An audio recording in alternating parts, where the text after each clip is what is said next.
Thank you to Andrew James for lighting a fire under my booty and getting me to do this video because it's been a while. But I've been depressed. That's my excuse. That's my story. I'm sticking to it. Another thing I forgot to mention in the video, I'm heading home now from the beach, is that the reason why weight gain is so bad is because of hormones. So if you can manage to keep your weight pretty steady, it will be better for you. So whenever I gain weight, my hormones get out of control. When I lose weight, my hormones change. So, and this is true for everyone. So yeah, of course that affects your brain. It affects your negative self-talk. It affects everything. So another bad thing that I also do is caffeine. Caffeine is not good for us, and I pray for the day when I am able to give that up. But it is definitely a vice in my life. So yes, let me know about you guys and what you do. Let me know the good things. Let me know the bad things. If you have any comments, let me know. Keep them coming. I love it when you guys leave comments, and I love you guys. Bye. Hey guys, what's up? I'm Steph, and I have been diagnosed with bipolar disorder type 1 with psychotic features and mixed episodes. Before I get to my vlog today, I just want to take a moment and be grateful for being able to live in the city that I live in. And this is the view behind me. Ignore that power box. But I do feel really lucky and fortunate. It's Wednesday and I get to take my dog out down to the bluff and look at the ocean. So not all is bad, but I'm gonna go down to the water and try and film because it's loud up here. So we'll see how it is down there. I wanted to make it on the beach, but I didn't quite make it on the beach. So I'm sitting under a tree, and the beach and parking lot are behind me. So first I'll tell you how I've been, and then I want to talk about how my weight has been affected by my bipolar disorder, because that is currently something that is front and center in my life. So Freddie died on 4/6. His one tigress leash malfunctioned and came undone all by itself, and he ran into traffic and was immediately run over by a massive truck.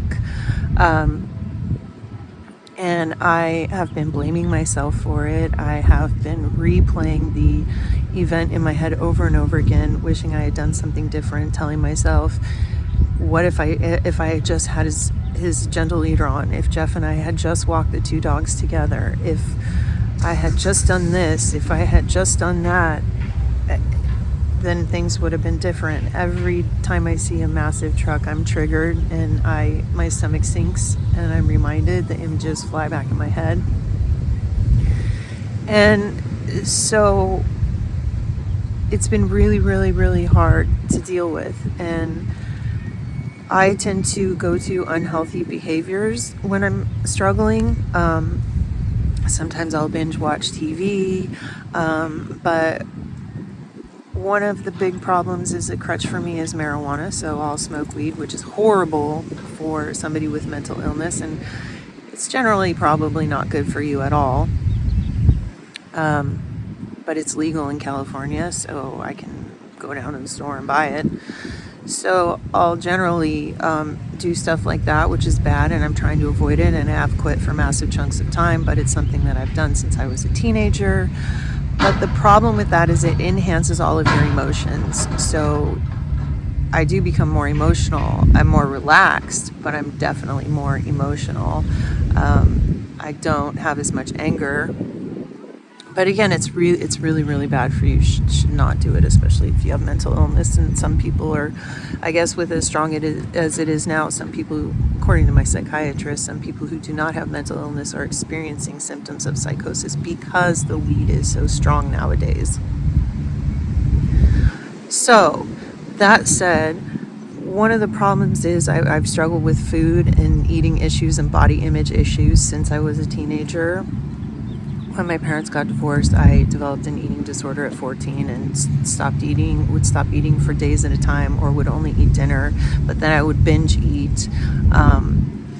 I learned a lot about nutrition. I can guesstimate the calories of any dish in front of me because I'm count calories every day. Normally I'm pretty small. I like to work out, but because of the weed and because of the depression and the anxiety and the PTSD, I have been overeating significantly.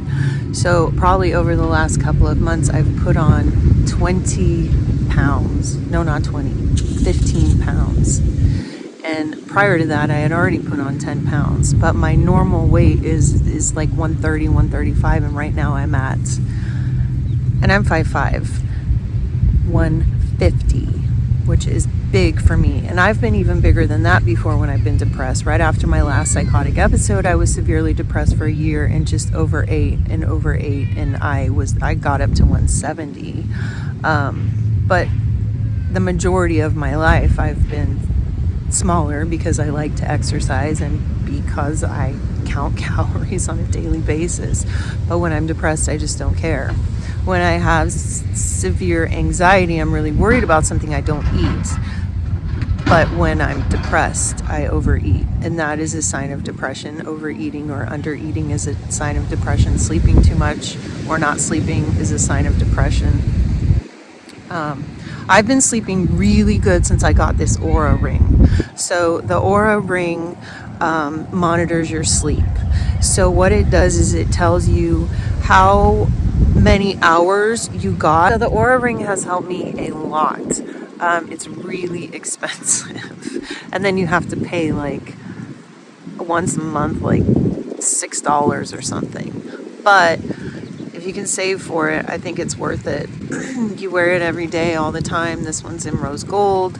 It has like some kind of chip in it. Basically, it monitors everything you're doing, just like your phone. So I'm not that interesting. I don't really care. But it tells you your REM sleep. It tells you your deep sleep.